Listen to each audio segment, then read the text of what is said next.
வணக்கம் நண்பர்களே, பாபா தமிழ் சேனலாக மற்றும் ஒரு சுவாரஸ்யமான விளையாட்டு தொகுப்புகளோடு உங்கள் அத்தனை பேர்களையும் இந்த காணொலியோடு சந்திப்பதில் மகிழ்ச்சி அடைந்து கொண்டு இந்த காணொலியிலே உங்களுக்கு தர இருக்கின்ற விளையாட்டு தகவல் என்னவென்று சொன்னால், அதாவது நேற்றைய தினம் இலங்கை வெர்சஸ் இந்தியா அணிகளுக்கான மூன்றாவது இறுதியுமான T20 போட்டி இடம்பெற்றது. இதிலே ரசிகர்களுடைய ஆதரவும் குறிப்பாக இந்தியா அணியினுடைய பந்துவீச்சு துடுப்பாட்டம் அதே போல இலங்கை அணியினுடைய மோசமான செயற்பாடுகள் எல்லாம் தொடர்பாகவெல்லாம் நாங்கள் முழுக்க இந்த காணொலியை ஆராய இருக்கிறோம். அதுக்கு முன்பதாக நீங்கள் இந்த காணொலியை பார்த்து கொண்டிருக்கின்றீர்களாக இருந்தால், குறிப்பாக பாபா தமிழ் சொல்லக்கூடிய யூடியூப் சேனலை இப்போ தான் ஃபஸ்ட்டு முறை பார்க்குறீங்களா இருந்தால் மறக்காமல் லைக் பண்ணி அதே போல் சப்ஸ்கிரைப் பண்ணி அந்த பெல் ஐக்கனையும் அப்படி ஒரு தட்டணும் தட்டி விட்டுருங்க. காரணம், நான் போடுகின்ற ஒவ்வொரு வீடியோவும் உங்களுக்கு உடனுக்குடன் நோட்டிஃபிகேஷனில் வந்துள்ளும். இப்போ வாங்க இந்த வீடியோக்குள்ளே போகலாம்.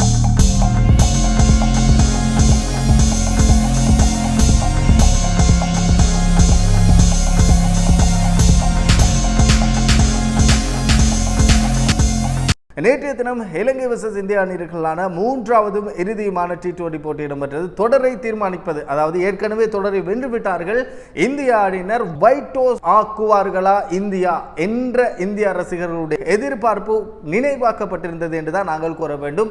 இலங்கை ரசிகர்கள் மிக மிக மிக ஒரு ஏக்கத்தில் இருக்கின்றார்கள், ஏக்கத்தில் இருந்தார்கள். மூன்றாவது போட்டியிலே இலங்கை அணி வெற்றி பெற வேண்டும், ஒரு ஆறுதல் வெற்றியாவது எங்களுக்கு பெற வேண்டும், ஒயிட் டோஸ் ஆக்க விடக்கூடாது என்பதாக இருந்தார்கள். ஆனால் நடந்தது வேறு. இப்படியெல்லாமா இலங்கை அணி போயிட்டுது, இப்படியெல்லாம் ஒரு மோசமா போயிட்டுதா, ஒரு காலத்தில் எப்படி இந்த டீம் இப்படி ஆயிட்டானுங்களே என்று சொல்ற அளவுக்கு படு மோசமான பந்து வீச்சு, படு மோசமான துடுப்பாட்டம், படு மோசமான கள்ளத்தடுப்பாட்டம் என்று தான் நாங்கள் கூற வேண்டும். குறிப்பாக எஸ்கோ ரிஃபர்களை பார்த்துவிட்டு நாங்கள் வருவோம். அதற்கு முன்பதாக இலங்கை ரசிகர்கள் அத்தனை பேர்களும் சோசியல் மீடியாக்களிலே இலங்கையை போட்டு கிளி என்று கிளிக்கின்றார்கள். தேர்வாளர்கள் மாற்றப்பட்டது, பயிற்றுவிப்பாளர் மாற்றப்பட்டது, குறிப்பாக அணி வீரர்கள் மாற்றப்பட்டது, வீரர்கள் அல்ல ஒரு சில பேர் மாற்றப்பட்டது.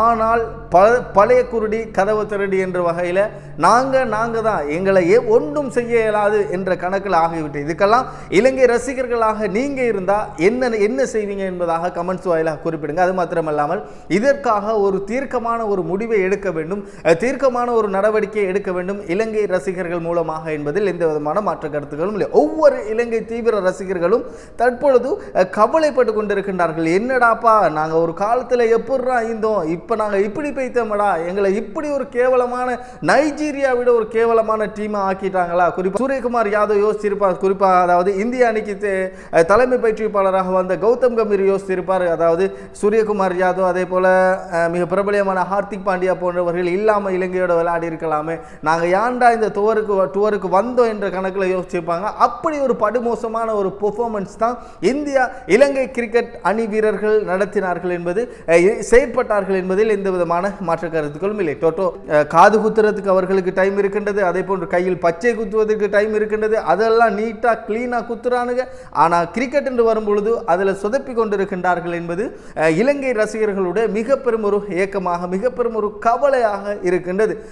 அதை ஒரு புறம் தள்ளிவிட்டு, அதாவது நேற்றைய தினம் இடம்பெற்ற போட்டி ஸ்கோர் விவரங்களை நாங்கள் பார்த்தோமாக இருந்தோம். இந்திய அணியினர் பெற்றுக்கொண்ட ஓட்ட எண்ணிக்கை வெறுமனே 138 ஓட்டங்கள் 120 பந்துகளுக்கு. இன்றைய தினம் இலங்கை அணியினர் மாற்றத்தை கொண்டு வந்திருந்தார்கள். குறிப்பாக தசுன் சானவுக்கு பதிலாக புதிய ஒரு வீரருக்கு வாய்ப்பு வழங்கியிருந்தார்கள். சமிந்து விக்ரமசிங்கே, அவரும் ஒரு ஆல்ரவுண்டர், அவருக்கு வாய்ப்பு வழங்கியிருந்தார். அந்த வாய்ப்பினை அவர் மிகச்சிறப்பான முறையிலே துடுப்பாட்டத்திலும் பந்து வீச்சிலும் அவர் காட்டியிருந்தார் என்பது குறிப்பிடத்தக்கக்கூடிய ஒரு விடயமாக இருந்தது. வாய்ப்பினை சரியாக பயன்படுத்தி கொண்டார் சமிந்து விக்ரமசிங்கே. அந்த வகையிலே இந்திய அணியினர் பெற்றுக்கொண்ட மொத்த ஓட்ட எண்ணிக்கை 138, வெறுமனே 120 பந்துகளுக்கு. இந்திய அணி சார்பாக மிகச்சிறப்பான முறையிலே துடுப்படுத்தாடி இருந்தார் ஆரம்ப துடுப்பாட்ட வீரர் சுப்மன் கில் என்று தான் நாங்கள் கூற வேண்டும். இன்றைய தினம் இந்திய அணியினர் 3-4 மாற்றங்களை செய்திருந்தார்கள். ஹார்திக் பாண்டியா இல்லை, ஹர்ஷிப் சிங் இல்லை, அதே போன்று ரிஷப் பண்ட் இல்லை. இப்படி 3 பேரை அவர்கள் இல்லாமாக்கி இருந்தார்கள். அதற்கு பதிலாக வசிங்டன் சுந்தரை இணைத்துக் கொண்டார்கள். அதே போன்று கலீல் அஹ்மதுக்கு ஒரு வாய்ப்பு ஒன்று வழங்கியிருந்தார்கள்.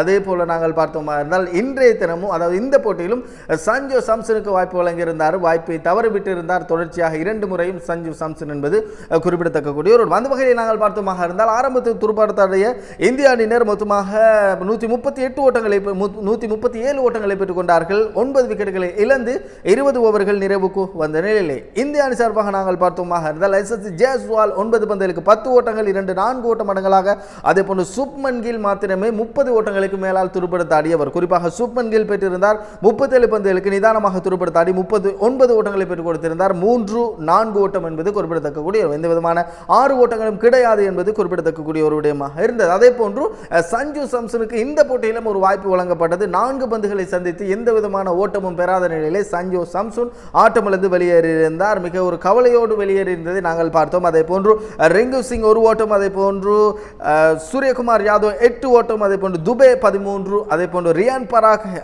29 ஓட்டங்களை பெற்றுக் கொடுத்திருந்தார். அவர் மாத்திரமே 18 பந்துகளுக்கு 26 ஓட்டங்களை பெற்றுக் கொடுத்திருந்தார். ஒரு 4 ஓட்டம் 2 6 ஓட்ட மடங்களாக. அதே போன்று வசிங்டன் சுந்தர் 18 பந்துகளுக்கு 25 ஓட்டங்களை பெற்றுக் கொடுத்திருந்தார். வசிங்டன் சுந்தர் தனக்கு கிடைக்கப்படுகின்ற ஒவ்வொரு வாய்ப்பையும் தரமாக சிறப்பாக பயன்படுத்துகின்றார் என்பதில் எந்த விதமான ஒரு மாற்று கருத்துக்களும் கிடையாது.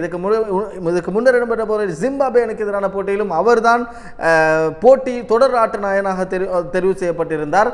இந்த போட்டியிலே அவர் இறுதி போட்டியிலே அவர் விளையாடிய முதலாவது போட்டியிலே அவர் பிளேயர் ஆஃப் த மேட்சாக தெரிவு செய்யப்பட்டிருந்தார் என்பது குறிப்பிடத்தக்கக்கூடிய. மொத்தமாக 137 ஓட்டங்களை பெற்றுக் கொண்டார்கள். இந்திய அணியினர் 9 விக்கெட்டுகளை இழந்து 20 ஓவர்கள் நிறைவுக்கு வந்த நிலையிலே இலங்கையினுடைய பந்துவீச்சு பிரதியை நாங்கள் பார்த்தோமாக இருந்தால் சமிந்து விக்ரமசிங்கே 4 ஓவர்கள் பந்து வீசி முதலாவது போட்டி T20 முதலாவது அறிமுகம் சிறப்பான பந்து வீசி இருந்தார். 4 ஓவர்கள் பந்து வீசி 17 ஓட்டங்களை மாத்திரமே விட்டுக் கொடுத்து 1 விக்கெட்டினை கைப்பற்றியிருந்தார். எக்கானமி அவருடைய பந்து வீச்சு ஒவ்வொரு பந்துக்கும் ஒவ்வொரு ஓவருக்கும் 4.25 வீதமாக ரன்கள் போயிருந்தது. அதே போன்று மகேஷ் தீக்ஷண 4 ஓவர்கள் பந்து வீசி 28 ஓட்டங்களை விட்டுக் கொடுத்து 3 விக்கெட்டுகள். அதே போன்று அசித பெர்னாண்டோ 2 ஓவர்கள் பந்து வீசி 11 ஓட்டங்களை விட்டுக் கொடுத்து 1 விக்கெட். அதே போன்று வனிந்து வசரங்க 4 ஓவர்கள் பந்து வீசி 29 ஓட்டங்களை விட்டுக் கொடுத்து 2 விக்கெட்டினை கைப்பற்றியிருந்தார்கள். பதிலுக்கு துடுப்படுத்தாடிய இலங்கை அணியினர் மொத்தமாக 137 அதே 137 ஓட்டங்களை பெற்றுக் கொண்டார்கள். கடைசியாக இருந்தது படுபடு ஒரு இலங்கையினுடைய கேவலத்தை சொல்லுவதற்கு இயலாது, நேரம் போதாது என்ற காரணத்தினால் நான் ஸ்கோர் விவரங்களை மாத்திரமே சொல்கின்றேன். அதாவது இலங்கையினுடைய ஆரம்ப துடுப்பாட்ட வீரர் 10 நிசங்க 27 பந்துகளுக்கு 26 ஓட்டங்கள் 4 ஓட்டங்கள் அடங்கலாக. அதே போன்று குசல் மெண்டிஸ் ஓரளவு சிறப்பாக துடுப்படுத்தார். 41 பந்துகளுக்கு 43 ஓட்டங்கள் 4 ஓட்டங்கள் அடங்கலாக. அதே போன்று குசல் பெரேரா சிறப்பான முறையில் துடுப்படுத்தாடி இருந்தார். 34 பந்துகளுக்கு 46 ஓட்டங்களை பெற்றுக் கொடுத்திருந்தார். 4 ஓட்டம். அதே போன்று வனிதோசரங்க 3, அதே போன்று சரித் அசலங்க அணியினுடைய தலைவர் 0, அதே போன்று ரமேஷ் மெண்டிஸ் 3, அதே போன்று கமிந்து மெண்டிஸ் 1 இப்படியாக அப்படியே ஆட்டமிழந்து சென்றிருந்தார்கள். கடைசியாக சமிந்து விக்ரமசிங்கவின் மூலமாக 2 பந்துகளுக்கு 4 ஓட்டம் அடித்துக் கொடுத்திருந்தார். அந்த 4 ஓட்டத்தால் தான் இலங்கை இந்த போட்டி சூப்பர் ஓவருக்கு வந்தது என்பது குறிப்பிடத்தக்கக்கூடிய ஒரு அந்த வகையில் நாங்கள் பார்த்தோமாக இருந்தால் சூப்பர் ஓவரில் கூட முதலாவது துடுப்படுத்தாடிய இலங்கை அணியினர் வெறுமனே 2 ஓட்டங்களை மாத்திரமே பெற்றுக் கொண்டார்கள். 3 பந்துகளுக்கு 2 விக்கெட்டுகளை இழந்து என்பது குறிப்பிடத்தக்கக்கூடிய ஒரு ஆரம்பமாக வந்த குசல் பெரேரா அடித்தார், கெச்சாக இருந்து முதல் பந்திலே அடித்தார், கெச்சாக இருந்தது. அதே போன்று 10 நிசங்க அடித்தார், முதல் பந்திலே கெச்சாக இருந்தது. மொத்தமாக 2 விக்கெட்டுகள் வீழ்த்தப்பட்டிருந்தன. 2 ஓட்டங்கள். அதற்கு அடுத்தபடியாக இந்திய அணியினர் வந்திருந்தார்கள். சூரியகுமார் யாதவ், அதே போன்று சுப்மன் கில் வந்திருந்தார்கள். முதலாவது பந்துக்கு 4 ஓட்டம் அடிக்கப்பட்டது. போட்டி முடிவுக்கு வந்தது. இந்த போட்டியிலே இந்திய அணியினர் வெற்றி கொண்டார்கள். தொடரை 3-0 என்ற கடையிலே இலங்கை அணிக்கு வெள்ளை அடித்து விட்டார்கள், நாமத்தை பூசிவிட்டார்கள் என்றுதான் நாங்கள் கூற வேண்டும். குறிப்பாக இந்த பெருமையெல்லாம் கௌதம் கம்பீருக்கு தான் போய் சேரும். காரணம், ஒரு மிகச்சிறந்த அவருடைய முதல் போட்டியை வெற்றி, அதே போன்று அவர் பிரகாசித்த அவர் விளையாடிய முதலாவது போட்டி டெஸ்ட் போட்டி வெற்றி, அதே போன்று ஒரு நாள் போட்டி வெற்றி, அதே போன்று T20 போட்டி வெற்றி, குறிப்பாக பயிற்றுவிப்பிலே முதலாவது போட்டி கூட அவருடைய வெற்றி தொடர் வெற்றி, அதாவது முதலாவது தொடரை அவர் மிக மிக வெற்றியோடு ஆரம்பித்திருக்கின்றார்கள். குறிப்பாக நாங்கள் இந்திய அணியினுடைய பயிற்றுவிப்பாளர் கௌதம் கம்பீருக்கு எங்களுடைய மனமார்ந்த வாழ்த்துக்களை தெரிவிக்கும். இதே போன்று மற்றும் ஒரு சுவாரஸ்யமான விளையாட்டு தொகுப்போடு குறிப்பாக இலங்கை இந்தியா தொடரில் இலங்கை அணியினுடைய துடுப்பாட்டம், பந்து வீச்சு, களத்தடுப்பாட்டம் தொடர்பாகவெல்லாம் நான் முழுக்க வேறொரு காணொலியிலே உங்களுக்கு சிறப்பு காணொலியிலே தர இருக்கிறேன். இதே போன்று மற்றும் ஒரு சுவாரஸ்யமான காணொலியோடு உங்களை சந்திக்கும் வரை உங்களிடம் விடைபெற்று செல்ல நான் MBM ஆசிரியர். வணக்கம் நேர்களே.